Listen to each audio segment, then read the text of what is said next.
So I got a really fun video to show you. This is my trip down to the Oregon Backcountry Discovery Route. I call it Oregon Backcountry Discovery Route with an asterisk, mainly because I didn't do the entire trip. I only had a few days. I meant the entire route. Yeah, I did the entire trip, of course. Silly. This is me just bombing down to Oregon. It took me 1 day to ride from my house and outside of Vancouver, BC, in Abbotsford, all the way down to just out north of Bend, Oregon, where I camped at a pretty cool state park. And it was a nice ride, but it was super long and did it really quick. So Tumalo State Park is where I camped. And then I went a little farther south, went past Sun River, and then entered the trail close to Paulina Lake. And so here's some of the scenes riding up to Paulina Lake.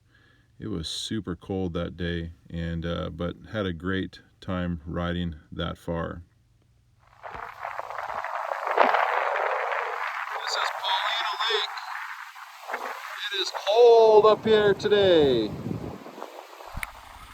So this is the first time I'm on the actual Oregon Backcountry Discovery Route. It comes from there and turns that way. Let's go! Super excited to be on the Oregon Backcountry Discovery Route here, and it starts off with a bang. This is entering the section called the Luge, and really interesting terrain.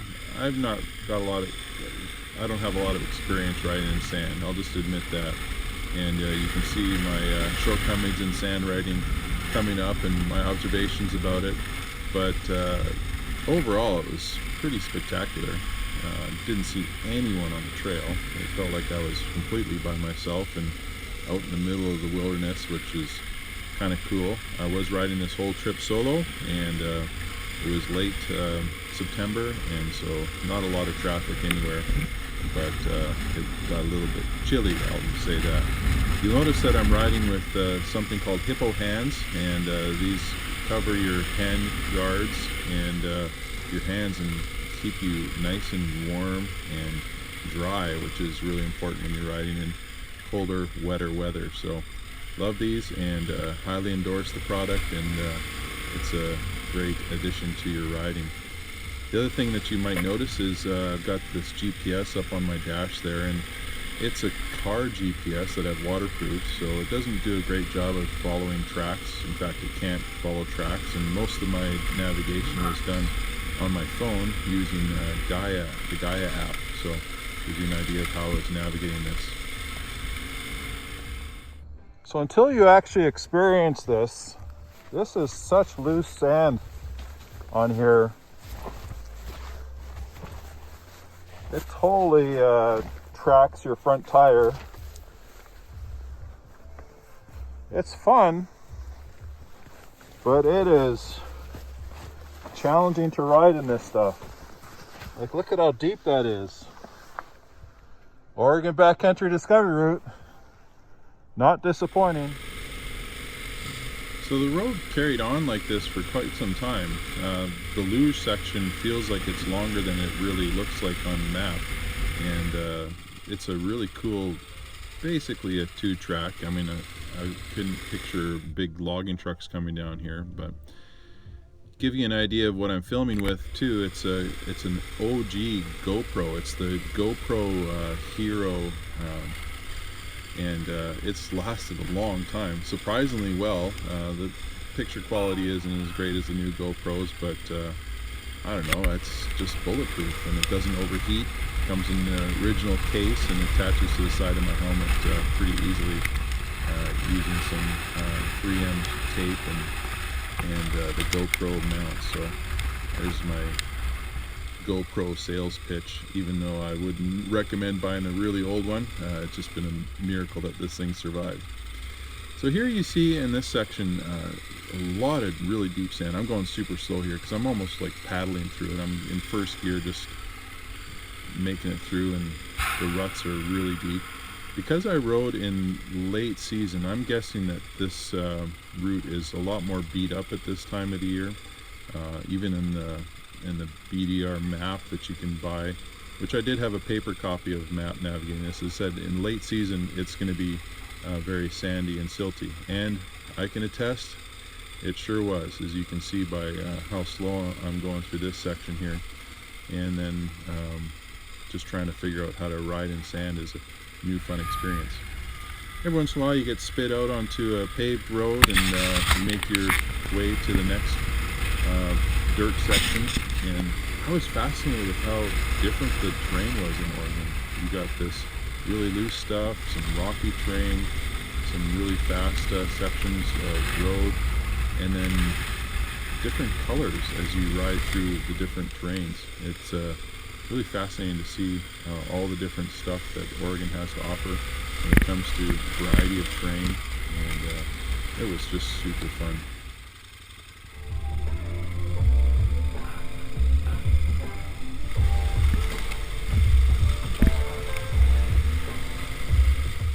This is an interesting section, very sandy through here, and it's pretty steep, and there's a lot of ruts. Just watch how it grabs my handlebars as I go down this, moving my handlebars all over the place. That's not me trying to steer, that's just the ruts and sand. And here is my first taste of this really weird looking road. All red. Bizarre.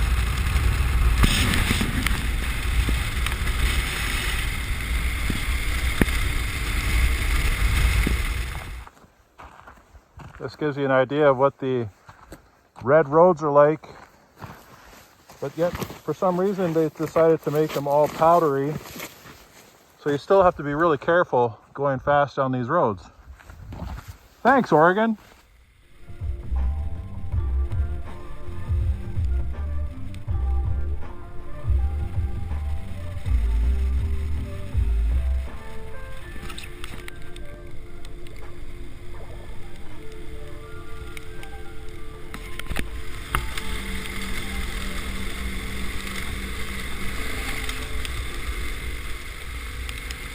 So if you're curious to know what it looks like when the sand in Oregon gets driven over by trucks, this is it, and it's a little bit wet.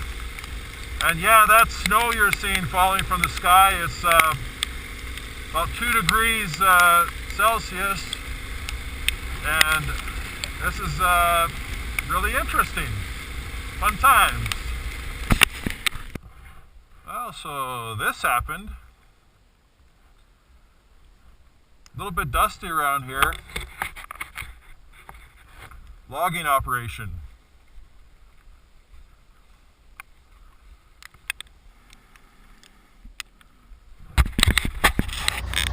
So that's the road I came up. The reason why it's in its condition is because we got this going on right now. So I'm just gonna wait here until he's done loading his truck. So once I was able to get past the heavy sand and turned into mud a little bit because of the rain, I come up into this section here, and you can see me pausing at this intersection. At this point my Gaia was not really following my track the way I was hoping to. It would, whenever I stopped, it would catch up, but in real time it's hard to figure out where I was.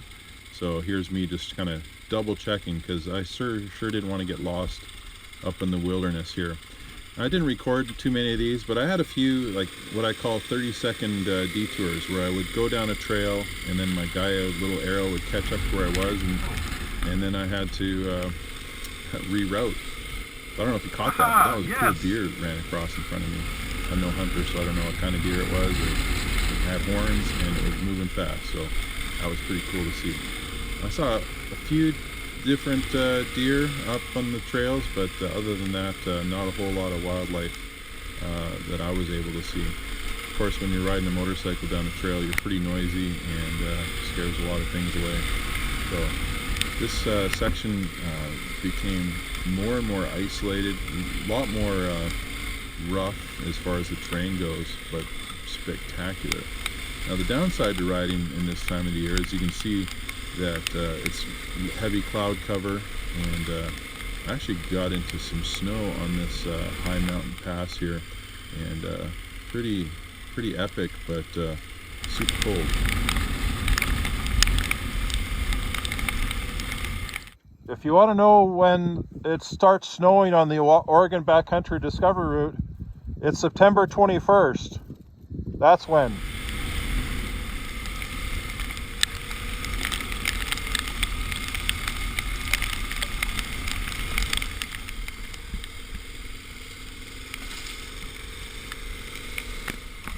So as I descended the mountain on the other side, the snow turned to rain, and the rain turned the dirt to mud, and it just made it a lot more challenging. So that didn't disappoint me at all, but it just made me go a little bit slower, to the point where I got to Sisters and didn't really feel much there, filled up with fuel, and just headed out.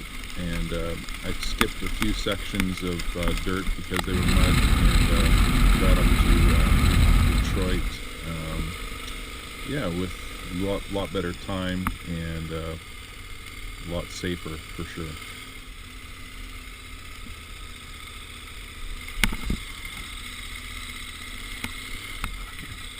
Into the sand. Classic. Thanks, Oregon. There we are in the start of section 5. And of course, we start right off with some sand. What a surprise. Thanks, Oregon. So just minding my own business, rolling down this road, and then all of a sudden, there's a giant sand pit right in the middle of it. And here we go.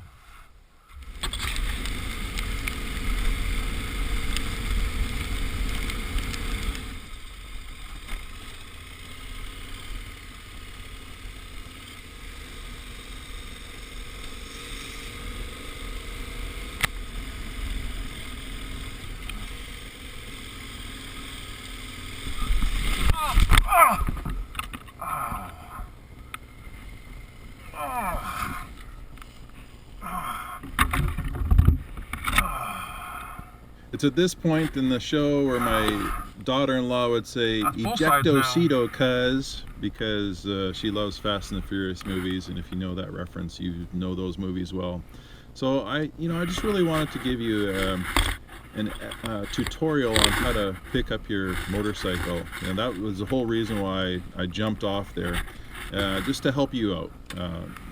So you see me lowering the kickstand as I figure out how to straighten this out, and of course I'm filming with a GoPro, so as everybody says, it makes it look flat. Well, it just was really sandy and surprisingly steep in this section, which again the GoPro doesn't show. There's my excuse anyway, but you can see me trying to figure out how to set this bike up for success to pick it up. And it was really pretty cold out. It was about 5 degrees Celsius, and so my glasses were fogging up because now I'm sweating with the adrenaline of jumping off my bike, and now trying to think about how I'm going to pick this thing up. Of course, I'm fully loaded with all my camp gear and everything, so do the reverse lift, which I'm not really great at, as you can see here, and I probably am holding my breath too much. I should probably breathe out. Yeah, that's a good tip. Don't forget to breathe out when you're picking up your bike. And but anyway, here I am picking it up, and now that I'm back to vertical, checking to make sure everything works. Now here's the cool thing about these Hippo Hands. When you go down hard, your guards actually get an extra form of protection because they don't get dirty, and so no scratches on my hand guards, and so there's another bonus to the Hippo Hands. So here I am, just making sure everything's in place, walking around the bike, still not on the kickstand because I don't trust the sand that I'm about to put my kickstand down in. So get to the kickstand side and put it down, and everything works. Go back to checking out my bike, making sure everything's there. Oh yeah, where am I lost? That was kind of a funny default. Whenever I had a problem, I would just look on the map to make sure I was in the right spot, and I was. And so now I get to re-figure out how to get back on this bike. This is the Skylight Cave. Notice how close it is to the road? Feels like you could almost just drive right in here. Pretty cool. Let's see what's down there. So there's the view from the bottom of the ladder. Not sure which way to go, so let's give this direction a try.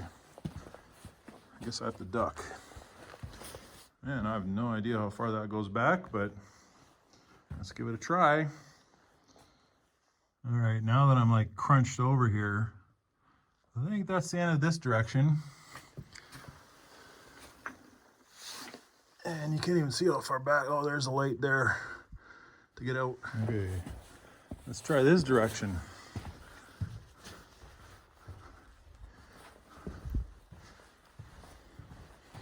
Gotta be really careful with your footing here.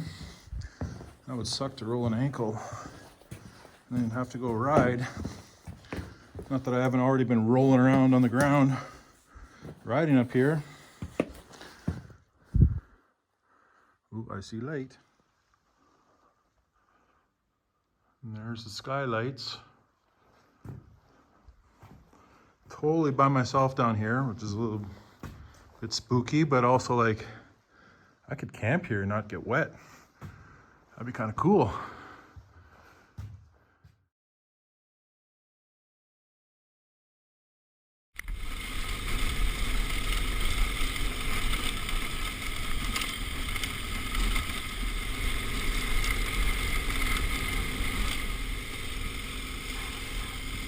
You can see here I'm heading up to Cache Mountain, and this is a pretty fun section. It'd be a lot more fun if it was dry, and because this rain turned the terrain into mud. And you can see there's a few other tracks that I'm following up there, and kicking up a lot of mud as I go. It made for the riding a little bit more challenging, and with that sharp drop off to the right, you're a little nervous and trying to stay to the left as much as possible. It became a little more challenging as I got a little bit higher, and so pretty cool ride though so far. So that way is the way up to Cache Mountain expert section, and I'm going to go that way because this is pretty muddy right now, and I don't want to die, and I want to make it out of here. So let's go. And I was really fascinated with the different terrain here, and also the different colors of roads.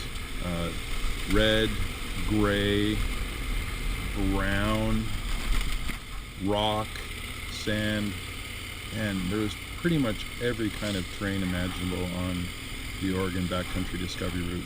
Pretty epic. This is the craziest road I've been on. It's all burned out. I can't even get off my bike. It's super steep up there. Just coming down, and there's been switchbacks, and oh, it's been crazy. Oregon BDR, not disappointing. So this here is Olali Lake.